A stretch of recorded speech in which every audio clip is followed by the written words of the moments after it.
Hey, good evening. Back for another session of Meteorology Lab. It's been pretty quiet here in Texas. We're in between systems. Not much going on here, just clear skies.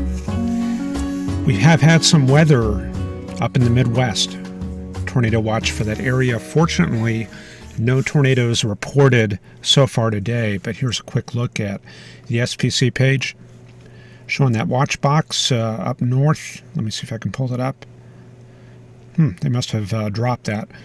But yeah, you can see it right here up in Indiana. And this was all under an enhanced risk. And I think earlier, yesterday, I'd seen a moderate risk for this area right in here. But looks like things are kind of dialing back now. And this is that squall line up in Indiana. And here's a very cool look at that using the GOES-R data. Let me bring this up real quick. This is what it looked like earlier today in Indiana. So you see there's a lot of high cloud. If you can kind of filter that out in your head and get rid of that and concentrate on the lower cloud, this stuff around here. And then we'll roll this forward, and you can see this coming up from the southwest. Now this is all cirrus, so you don't have to worry too much about that. But just west of there, you can see we're bringing up some convection underneath the cloud, kind of in there. And then there's some more back in the Mattoon Decatur area of Illinois. And that moves north and spreads into the Terre Haute area of Indiana. And you can see some lower clouds start building. This represents the influx of moisture from the south. So that kind of primes the environment over Indiana. And we had a couple of good storms out there in the western part of the state. And this is showing the 5-minute interval satellite. And that's one neat feature about these next generation satellites here. And then we get this other line coming in from the west. This is a little more filled in. And this is that area that we're seeing right there on the radar. Okay, so not much has happened today. We just see a couple of hail reports and wind reports, and that's about it. And just one little tornado report around the Gulfport area. Okay, so let's see here. Let's look at the 500 millibar chart. We can see a close low over the Kansas City area this morning. Kind of a medium-sized trough over the central part of the U.S. But out west, here comes the next weather change along the west coast. A digging shortwave. Kind of a major shortwave. This is kind of a large scale trough here. And that's heading in for Texas. We can see that to a certain extent on the satellite imagery here. This is mostly the mid and upper level clouds ahead of that wave. And that image that you saw earlier, that was 412Z, so that is definitely pushed eastward into the Great Basin area. And getting a few storms in there. And SPC does have a marginal thunderstorm area here in eastern Nevada and western Utah for that region. Okay, let's look at the thermal profile for the United States. You can see a little bit of a thermal gradient here in Texas. So quite possibly a warm front, with the moisture and the southerly winds retreating northward. Here's that system in the Midwest. I'm not too sure where the front is on that. I'm probably going to go with something like that at first glance. And then the West Coast system really standing out on the charts here. So it's a very sharp cold front through central Utah into the Kingman area and down to San Diego. So behind that, a little bit of northerly flow and cold air. And again, this is all heading for the Central Plains and the Texas area. Okay, let's check out the soundings. Fort Worth under clear skies. We're going to expect to see clear air, and looks like we got a clear sounding with no data, so let's see if we can fix that here.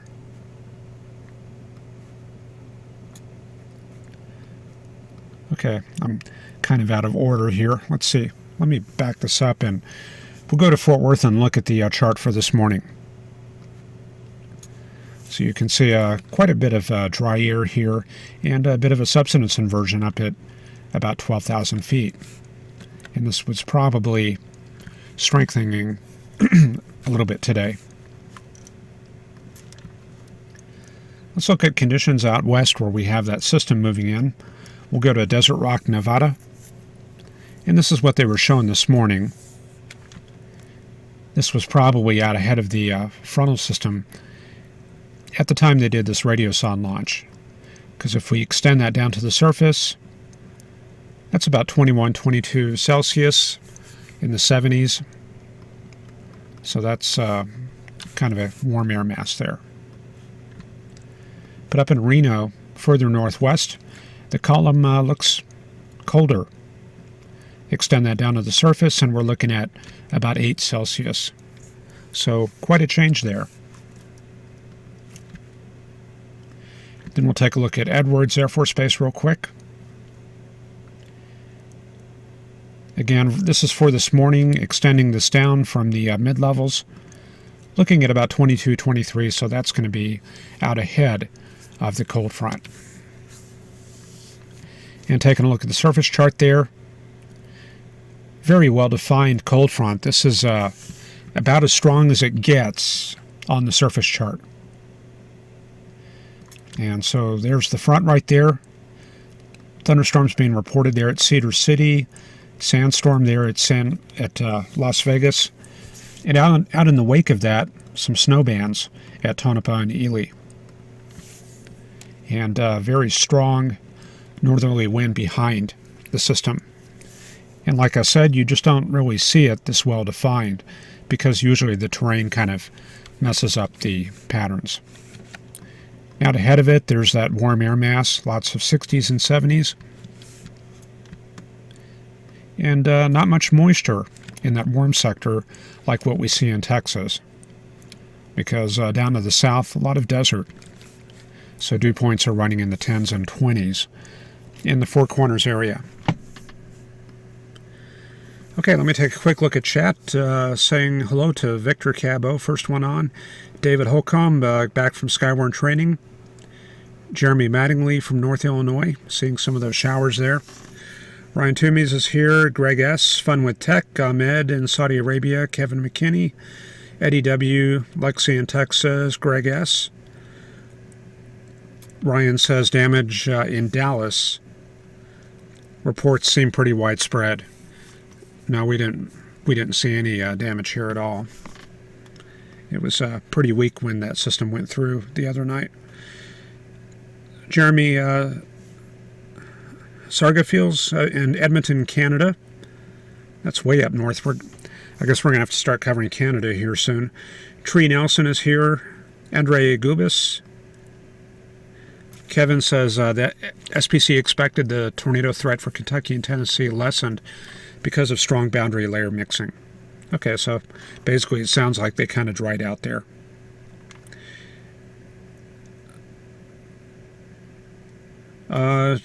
Jason is mentioning because of recent events might be a good idea to teach up-and-coming chasers on the dangers of lack of knowledge, inherent risks. Yeah, that's because of that chaser incident there southeast of Lubbock a couple of days ago. If you head to Google, you can kind of read up on that. There was a couple chasers that were, I guess I'm not going to comment too much about it, but they kind of got themselves into a dangerous situation and kind of an unfortunate situation there. And Yeah, I'll probably cover some of that in an upcoming webcast here soon when the severe weather comes back. Mike Guestwick checking in. Jeremy Mattingly asks, the isotherms on a 500 millibar chart,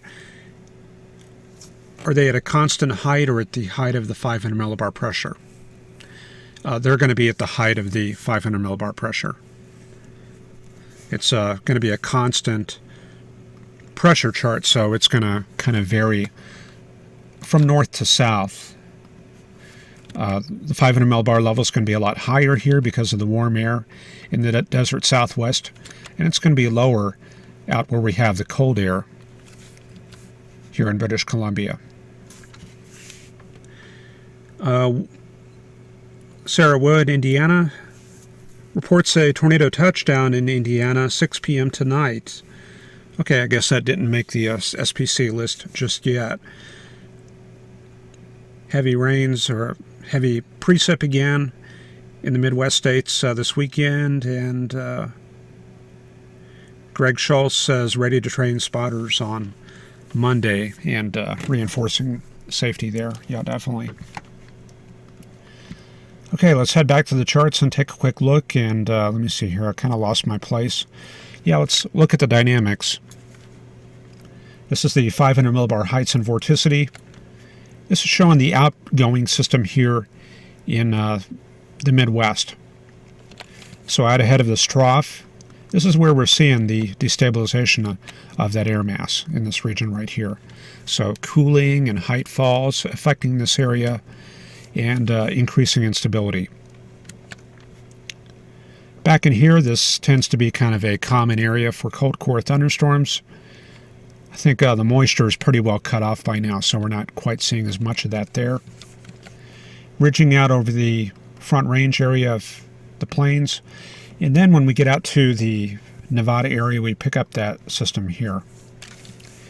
And if we look strictly at troughs and ridges, and the polar front jet aloft, which is running like that, that gives us a good baseline for where we're going to find the cold front. So going off that, we would expect to find the cold front in this area, and then the warm front kind of like that. And when we looked at those charts, we were kind of in the ballpark with that. So over the next few days, we're going to see that system sink southeastward towards Texas. And that's being driven partly southward by the stronger winds being on the west side of the system. And when we have that, that tends to dig these systems southeastward. So that'll be moving into Texas the next day or two, and we're going to see flow increasing in the Panhandle in West Texas.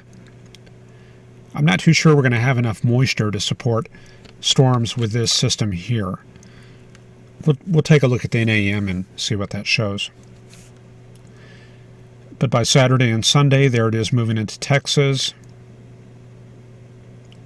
Then that sweeps eastward into the southeast U.S. Then we pick up some zonal flow through the northern plains there. A couple of waves moving through the flow. Wednesday into Thursday. This is April 5th, April 6th. Here comes a good jet streak coming through Missouri here on April 6th. But the main pattern here is going to be ridging, affecting the area around the Great Plains here. So things will probably stay kind of fair up until April 10th or 15th. So now we start to see the polar front jets start to push south a little bit more, start to get some troughing in this region, and some waves moving across the central plains there. And then the next big system looks like that's going to be towards April 15th and 16th. Okay, and just a quick look at the 850 millibar chart here. This is the 850 GFS. And this is the chart for right now. And we can kind of use this to pick out where the cold front is. We're looking at the red isotherms. And we see some definite isotherm packing back here. So that supports a cold front. I'm going to draw it in red here, but there it is right there. That's the cold front moving through the region at 850. And then the warm front, that's pretty far north now. So that's all the way up into Michigan and Pennsylvania. And then out to the northwest, we see the occluded low, or the occluded front in the Quad Cities area here. Then the next system coming out of Nevada, there it is right there, 850 cold front from central Utah down to the San Diego area. And then the warm front, probably something like that. Now it does kind of get tricky to use the 850 chart in the mountainous areas here because that tends to intersect the ground. But for just a rough ballpark here, finding the front, you can probably go ahead and do that if you're showing it on the patterns here. A lot of the region is under 850, so chances are any boundaries like that are probably actually there.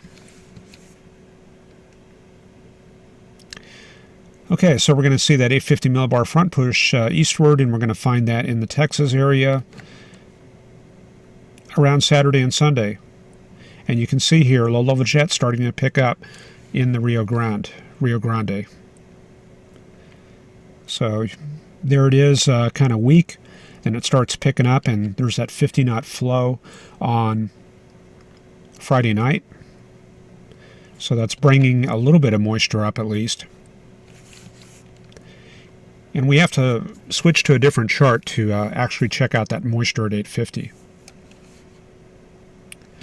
But we see that flow on tap all the way through Sunday, and then things start shifting eastward into this region right here. Now to find that 850 millibar moisture, here's what we have to do. And this is going to be the top of the tropical air mass. There's a very specific chart here. When this finishes loading, that's going to be under upper air height, upper air moisture.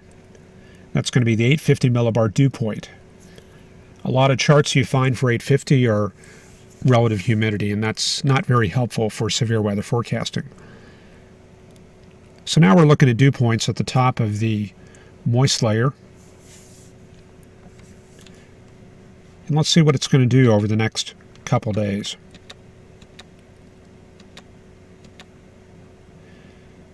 So here's the chart on Saturday, late Friday night into Saturday with a low-level jet picking up. You can see that low-level jet here. And we are showing some of the better 850 millibar moisture to be right around the Del Rio area. In the actual values we're looking at, you can see they're kind of on the weak side. They're down around 7.5 to 10 Celsius. That's going to be 40s. Not very good there. We really want to see 60s if we're going to have severe weather. So moisture is on the low side. And does it pick up here? Yeah, towards the end it starts picking up. We start getting some values in the upper 50s as everything shifts eastward. But that might be too little too late there. Just not much moisture associated with this system here.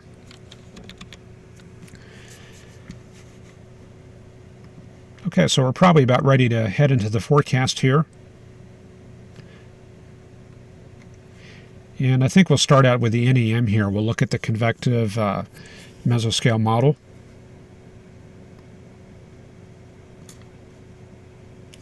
So here we're looking at surface dew point and pressure.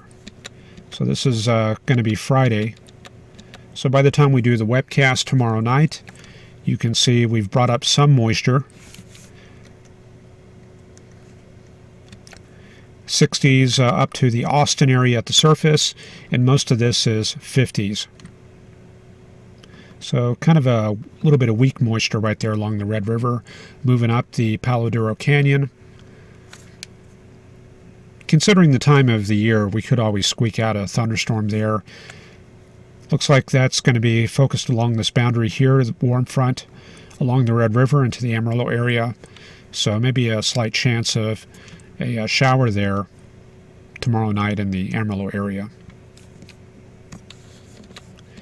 Then overnight, the low-level jet gets started up in this area right here. Surface moisture also works its way northward. And now we're seeing a frontal system developing in the Oklahoma area. So, not too sure exactly where that warm front is.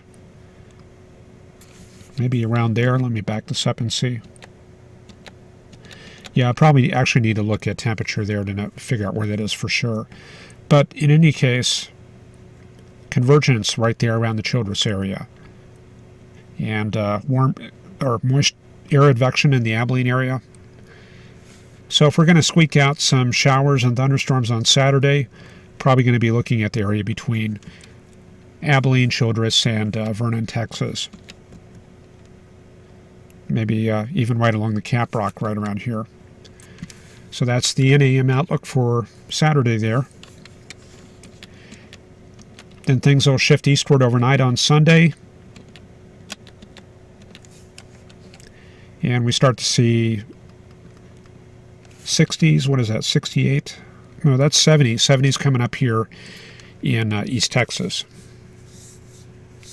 So the moisture is actually not very deep. It's we've seen we have moisture problems up at 850, but near the surface we do have some 70s lurking offshore. So maybe we can't totally rule out thunderstorms here. But anyway, here comes the cold front. We see northerly flow behind that. Looks like maybe some sort of warm front or boundary here around the Texarkana area. So maybe Sunday night we're going to be looking at some showers and thunderstorms in East Texas. And that'll move eastward overnight. So maybe kind of a stormy night in Louisiana on Sunday night there going into Monday.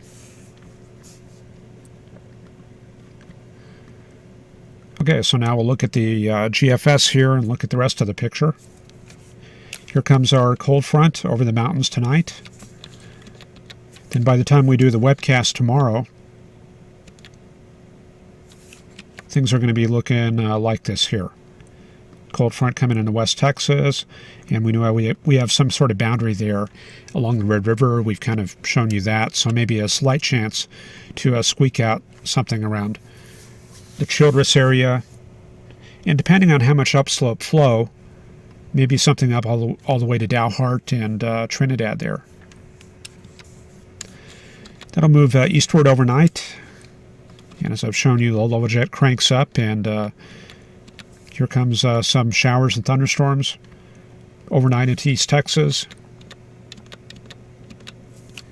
and that'll push eastward into the Alabama area, Mississippi and Alabama on Monday. Okay. So maybe a chance of severe with that. Anyway, we've got another system developing here in Texas. Not much moisture return for that. This is on Tuesday. Then going into Wednesday and Thursday, high pressure moves southward, drives some cold air south into the eastern U.S. Things look pretty fair there in the Rockies. And kind of a quiet weekend in Texas, downslope flow. So maybe kind of warm there.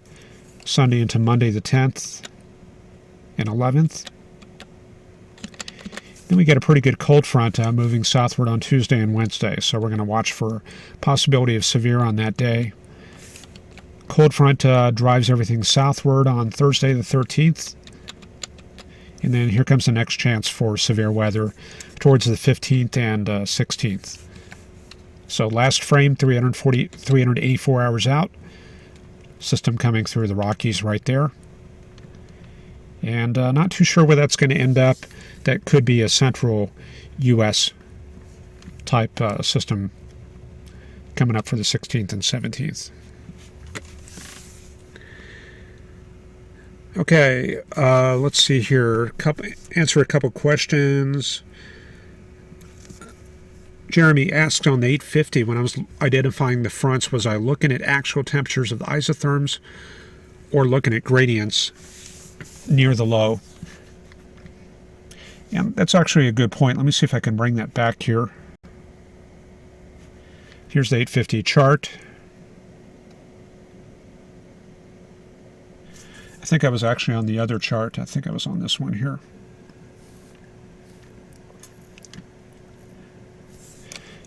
Okay, so earlier when we were talking about fronts, we were looking at one out here, another out in the Nevada area. We were looking at isotherms, these red lines here. So the gradient where those isotherms are, you want to be on the warm side of that, and that's going to define where your front is. So same principle here, you're going to be on the warm side of the gradient, and that's going to put the front right there. So that's kind of how I'm doing it, and you can kind of back that up also looking at the wind data. So you can see kind of a wind shift right through there between East Texas and eastern Louisiana and Mississippi. And there you go for that. Wind damage in Milwaukee from a wake low, winds gusting up to 50 miles an hour with no thunderstorms. Okay, the question is how long ago was that? They're under northeasterly flow right now. We've got the, looks like they're under the influence of this high pressure area up in Quebec. So driving the southeasterly flow towards the low there in Illinois. So, yeah, certainly some gusty winds today out on the lakes.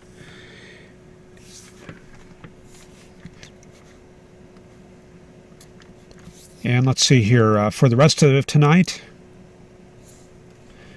looks like things will stay pretty quiet. I can see we've got lots of 50s down to the south for dew points and even a few 40s. So that's the main thing that will keep it quiet tonight.